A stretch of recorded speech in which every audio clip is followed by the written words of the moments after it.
Hey everyone, how y'all doing? Welcome or welcome back to my channel. Today I thought I would talk about my end of year writing plans. So I never made a writing goals video for the year. Never really talked about my writing goals, although maybe I did in like a writing vlog from the beginning of the year. I honestly don't know. But since we're in the last couple months of the year, I thought that it would just be kind of fun to sit down and just talk through my plans for the rest of the year, my writing goals, especially since I've been a little bit spotty with uploading writing vlogs this year, and so I feel like you guys are a little bit out of the loop with everything. So I thought that it would just be really nice to sit down and share my plans with you all. So I think I did mention this in my last writing vlog, but I did finish my very first adult rom-com, which I'm currently titling a mission rom-com. I don't know if that's going to be like the final title or anything. That's just what I'm currently calling it.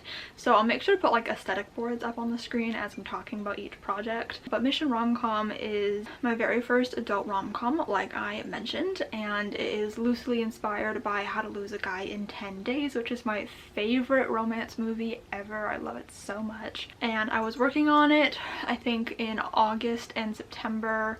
I think I started planning it maybe in July. I don't know. This year has been so weird and scattered, and I feel like I haven't been able to find a good routine for the majority of this year, and I honestly feel like that's not really going to change because just so many things keep happening. But I did manage to finish the first draft of Mission Rom-Com. It's very rough, like very rough, and the ending of it is super rushed. It's sitting at 44,665 words, which is too short for a YA novel, so it's definitely too short for an adult novel, and it's not fleshed out enough. And I definitely could have gotten it to 50,000, but I got to the point where it was the very last day of September. I did not want to bring the project into October, and I just really wanted to be done, and so I was just putting like very basic words on the page. I wasn't fleshing out the scenes. I was just kind of going through the outline and just kind of like putting it in the book a little bit, but fleshing it out like a bit. Like, it's not just me copying and pasting my outline. Like, I did try to write some semblance of scenes, but it's not great, and I know that that's gonna be a rough book to go back and reread when I go to do revisions on it. However, no matter how rough it is, I'm still very proud of myself that I wrote my very first adult rom-com. It was super intimidating, super scary, because it's a new age category for me that I've never written in before. I've very strictly only written YA novels, so branching out of that was very daunting, and I got in my head a lot about it as I was writing, just worrying constantly about whether or not my voice in the book sounded adult enough, if it was distinctive enough from my YA voice, which I feel like I have honed down really well. It's like one of my like strong suits in my books. So I was dealing with a lot of self-doubt, like thinking that I shouldn't be writing an adult romance, thinking that I don't know how to do it, I don't know what I'm doing, and just feeling all around like not great mentally, and I just feel like my confidence was at an all-time low while writing that book. So needless to say, I am very happy that that book is drafted and can be shelved for a while. I have no idea when I'm going to feel inclined to go and revise it. I just kind of wanted to write it because I was feeling really excited about it.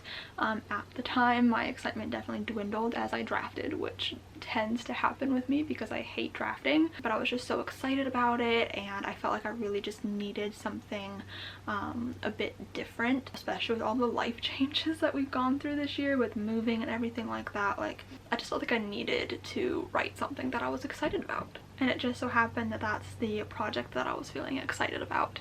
But thinking about my career as an author and what I want for my career, I mainly want to be a YA author, so that's what I'm mainly focusing on. So I don't really want to put too much of my energy into this project. Plus, I also don't really know what to do with it right now anyways. Like, I feel like putting like my career goals aside of wanting to be a primarily YA author, like, I feel like I just need space from this project to figure out what I need to do with it to fix it and make it better and flesh it out, because it feels very hollow right now, and I really don't like that. But it's a first draft. It's okay. It's just a first draft, and I don't have to think about it if I don't want to for a very long time.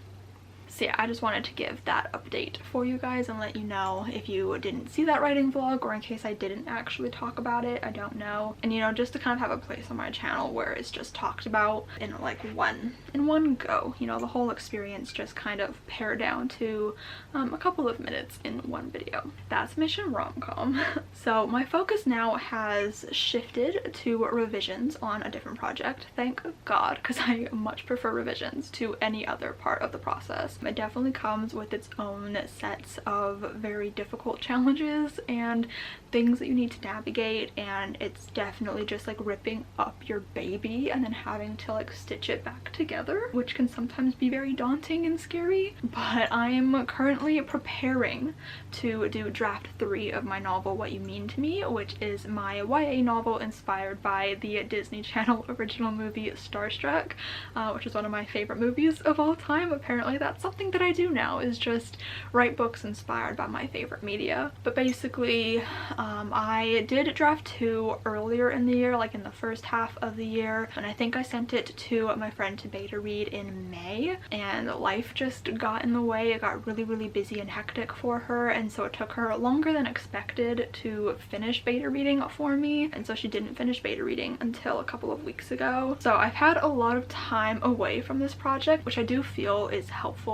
and it's going to be beneficial going into draft 3. I didn't really know what to do with it after doing draft 2, which is why I sent it to my friend. Like I never send out second drafts of my books. It's usually like draft 3 and onwards is what I feel comfortable enough sending out. But the second draft of this book just felt stronger than most of my second drafts, and also like I trust my friend so much that I knew she wasn't going to judge me for it if it was bad, and she would be able to really help me out with it. So anyways, she finished the book recently and she said she really enjoyed it, so that makes me feel good. And she wrote up some notes for me, suggestions of things to fix and like how to fix them and things like that. Just gave me her opinions, which I so deeply value. She's really helped me out with some past projects, and I'm so grateful to her for that.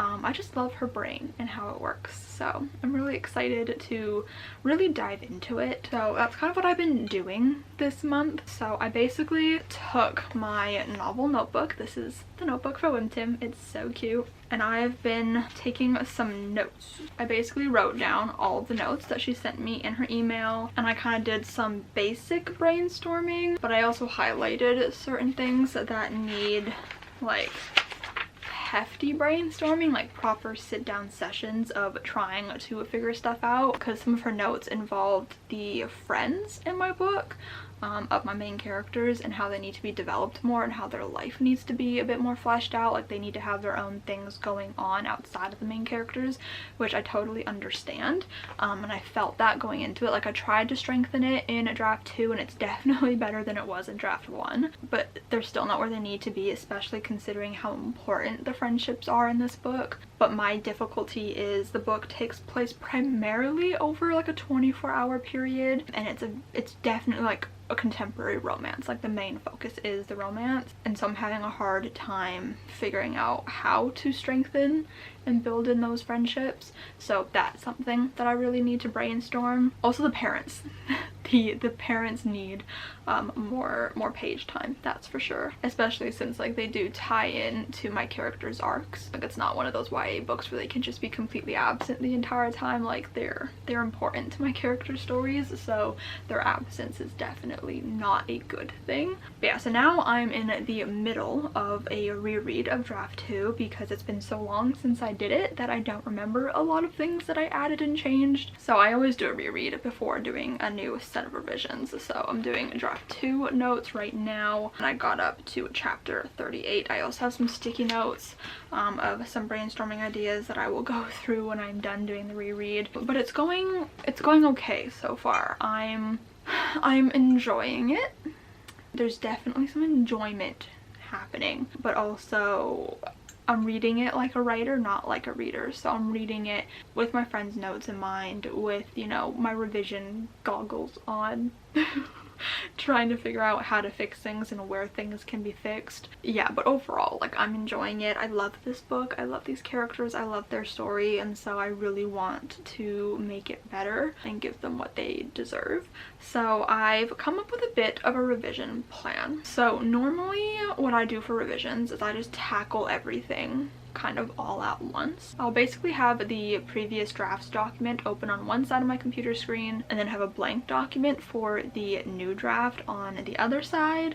And somebody's making a lot of noise outside, so I hope you can't hear that, but yeah, I'll have a blank document open up on the other side where I will just copy and paste paragraphs, and I will fix things as I go, kind of doing some line edits just because if I'm thinking about it, I don't want to forget the line editing things that I want to do, so I'll just do them in the moment, and then I try to like weave in all the things that I need to fix just in chronological order.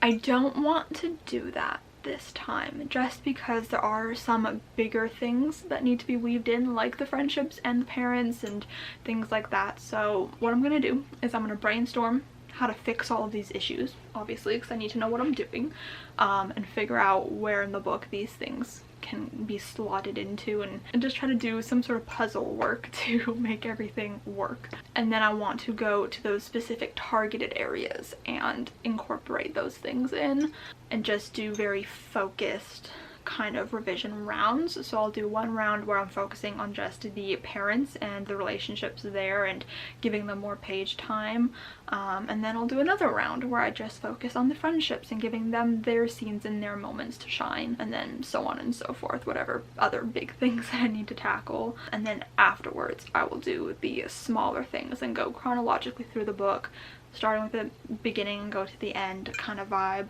I just think that that might work better. I could change my mind when I like actually sit down to do revisions, but that's kind of what I'm thinking right now. So I'm really excited to work on this book, and I think I mentioned in my last writing vlogs that I wanted to do NaNoWriMo, and I was thinking of being a bit of a NaNoWriMo rebel and revising one of my projects. And it was torn between, because I wasn't thinking about what you mean to me, it was torn between my other YA project AMS and my YA Christmas book, which was like a fun project that I did that I don't really have any plans of like pursuing publication with as of right now. I want it to be published one day, but it's just not something that I'm like actively working towards, so revisions for that aren't really top of my mind, so I was mainly leaning towards AMS. But since getting Kaylee's notes back and realizing like I want to dedicate more time to this, like I don't want to rush these revisions or anything, I don't think I can do NaNoWriMo. Okay, I know that I'm not doing NaNoWriMo, and I'm really sad about it because it's literally October 25th as I'm filming this, so there's not enough time to either get like another book revisions prepared or brainstorm and outline a whole other book to write. Like, it's just not happening this year. I could do Wim Tim for NaNoWriMo, but I just feel like there's not enough changes that I'm making to where I feel comfortable using it for NaNoWriMo. Normally when I do revisions for NaNoWriMo, they're like hefty revisions where I'm trying to add a lot of words and a lot of things, and where I'm doing complete rewrites, and so I feel more okay doing it for a NaNoWriMo event, but I don't necessarily feel okay doing that for this project. And I also don't necessarily want that NaNoWriMo pressure looming over my head of trying to get to that 50k, and like I just want to go at my own pace with these revisions. So I could very well be working on these for the rest of the year. Like, I don't know. I'm gonna work on it a bit today and finish the reread, so I don't know how long brainstorming the revisions will take and how long doing the actual revisions will take. So it's kind of my main plan to just work on Wim Tim for the rest of the year, which I'm excited about. I'm excited to work on this project again. I really like it. I think it's a lot of fun. It's a very indulgent project, which I've discovered are my favorite kinds, and I think that all projects should be at least a little bit indulgent of just doing all the things that you love and putting it into a book. So I am very excited about it. The only other thing that I could potentially do, or I guess the only other two things I could potentially do, is I could revisit my Christmas book and just reread it. That was my plan last year, to reread it and just take notes on the first draft, but I ended up getting COVID and I just didn't have the time. I didn't feel good enough to do it. So I could do that in December and just reread it for the fun Christmas cozy vibes, especially since it's been so long since I wrote that book that I don't remember a whole lot about it. So that could be something fun that I could do, but I'm not really like holding myself to that. And then I could also potentially start brainstorming my PEI book, a book that I want to take place on Prince Edward Island. I want to try to apply to a Canada Arts grant next year. I was going to do it this year but ran out of time, so hopefully next year I can apply to it with that book. So I could do some brainstorming on that since it's not fleshed out enough for me to feel comfortable applying for the grant, so I could do that. But the main goal for the rest of this year is to work on Whim Tim, and I'm really excited about it. So there's no crazy plans for the end of the year, nothing wild, but I'm really excited to kind of jump back in to revisions because they're my favorite. But I hope you guys enjoyed this video. If you did, make sure to give it a huge thumbs up. Comment down below and let me know what projects you are currently working on. Let me know if you are participating in NaNoWriMo and what you're working on for that. I will definitely be feeling some FOMO. But I'm excited to hear about all of your projects. I'm excited to watch some NaNoWriMo vlogs. It's gonna be fun regardless of if I'm participating in it or not. It's just a fun vibe on authortube in November. But subscribe if you have not yet already. I'm gonna try to film some writing vlogs of this revision process because I kind of flopped on vlogging the end of draft 2. So hopefully I can vlog more for draft 3. But yeah, I will see you guys next time. Bye!